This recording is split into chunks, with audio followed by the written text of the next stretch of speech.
Let me pass this mic on to somebody special. Good evening, everybody. Thank you for coming out today.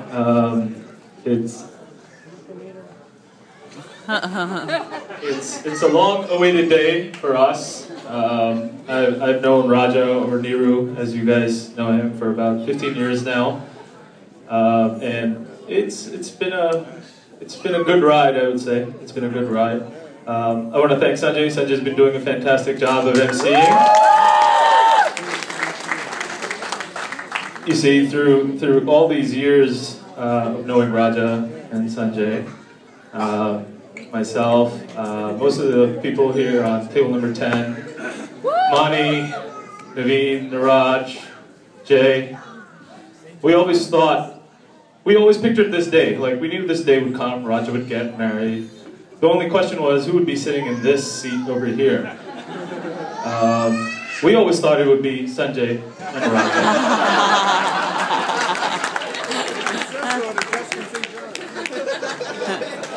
Hey, I don't know, you know?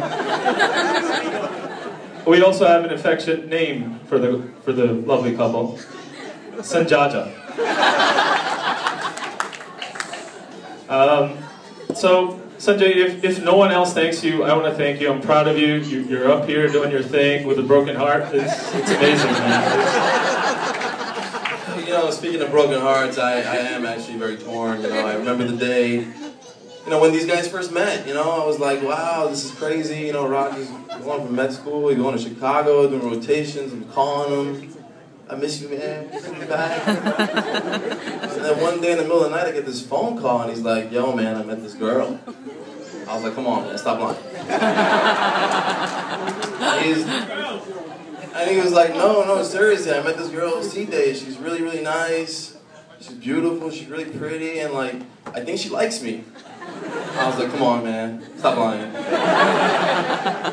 And he was like, no, seriously, I gave her a ride home, and she was like laughing at all my jokes. I was like, bro, she needed a ride home.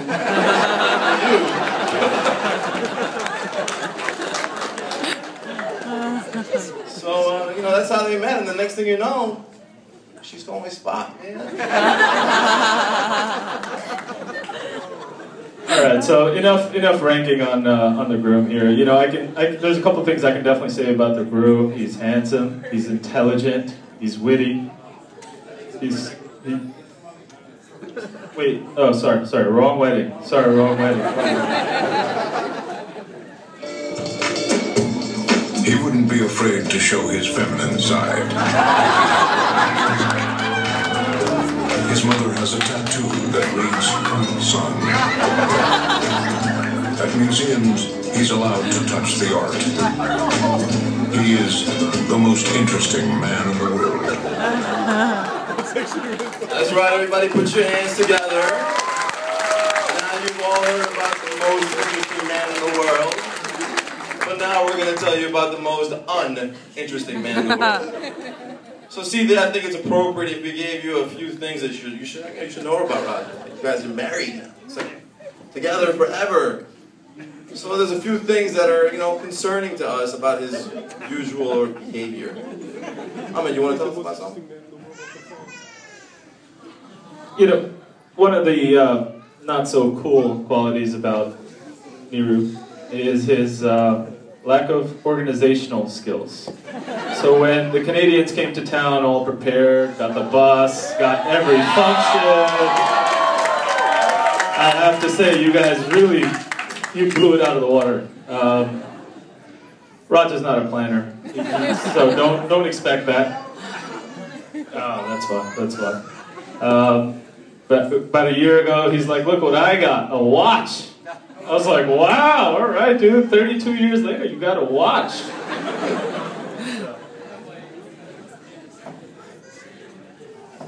You know, some of the other things about Raja is their exercising abilities, or the lack thereof. He, you know, he may confuse you guys, all you guys from Canada. He'd be like, oh, fantasy this, you know, LeBron James, MVP that.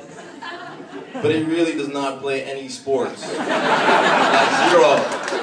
Like none. His favorite sport is the remote control and the mouse.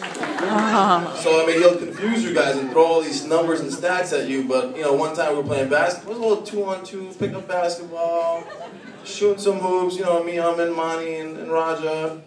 The next thing you know, I thought he was having, like, an asthma attack. I was like, yo, what time is this game gonna end, man? I'm like, there we go.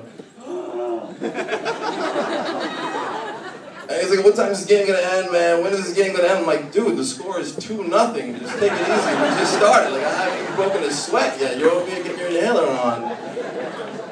So maybe a little bit of activity might be in, you know, hopefully in his near future. You know, that butter chicken's getting kind of heavy on him.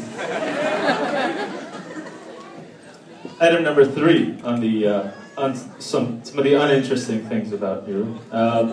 He has a little bit of a speech impediment. He has trouble spelling anything with a V and a W. So if you tell him, hey, I'm driving my van to the Wing Expressway. Test it out, test it out. A V and a W, make him do it. It's so true. Good luck, back to 3rd grade we go. The next thing about him is his choice of foods or whatever he likes to eat, you know, like you would think that he's jolly, eat everything spicy, but he's the exact opposite. We went to the city one night, he's sitting in my back seat, we picked up some chicken and rice from the city. All of a sudden I hear, ah! I thought I got hit by I don't know what. I turn around, he's in the back seat like, spicy, spicy. I want everything plain, everything plain. So you might have to cook everything plain, meaning like no spices, no cheese, nothing, just naan. Plain naan. Number 5, Raja's amazing sense of style. I mean, it's obvious this outfit was definitely chosen by Seetai. Raja's big on scrubs. He goes to bed in scrubs. He wakes up in scrubs. He goes to work in scrubs. He comes to people's houses in scrubs. You can't come to my house in scrubs anymore. Another style element back in college, his AOL name was, ladies, all right? Lover Boy 4U2C.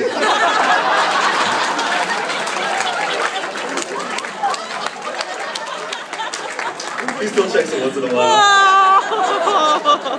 And he still gets emails from me. And one more thing. We got, you know, this is our fraternity, you know what I mean? It's his consistency. Or the lack thereof. Like, you know, every time we call him up, listen, man, the guys are hanging out, we're playing poker, we shoot some hoops, and he's just like, yeah, man, I'll be there for sure, man, I'll be there for sure, man, I'm there, just calling me, I'll be there. Time comes around, Neeru's nowhere to be found. Over and over again. I'm actually surprised that you came today, because he was like, yo, I'm getting married. I'm like, yo, you gonna go there? Like, yeah, man, for sure, man, I'll be there, man, I'll be there, man, I'll be there. But he's actually, I mean, this is shocker. You guys are all for a treat today. He's here today. Thank you for coming out. Yeah.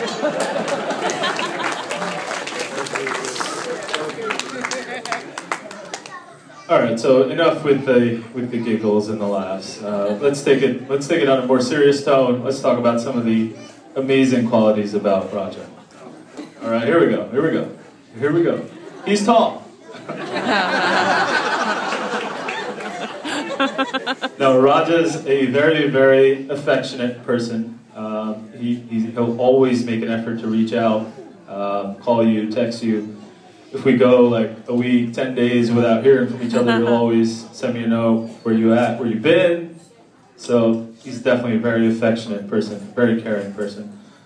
He's a very, very helpful person. Anytime you need anything, he always, you know, you're apprehensive approaching him, knowing his lack of consistency, but he recognizes when it's the situation, and he generally always comes through. And Seetai, you know, we can't say nice things about you. You are beautiful, you're intelligent. I mean, you are everything that we pictured Raja to not be with. You really, really did win the jackpot with you. So,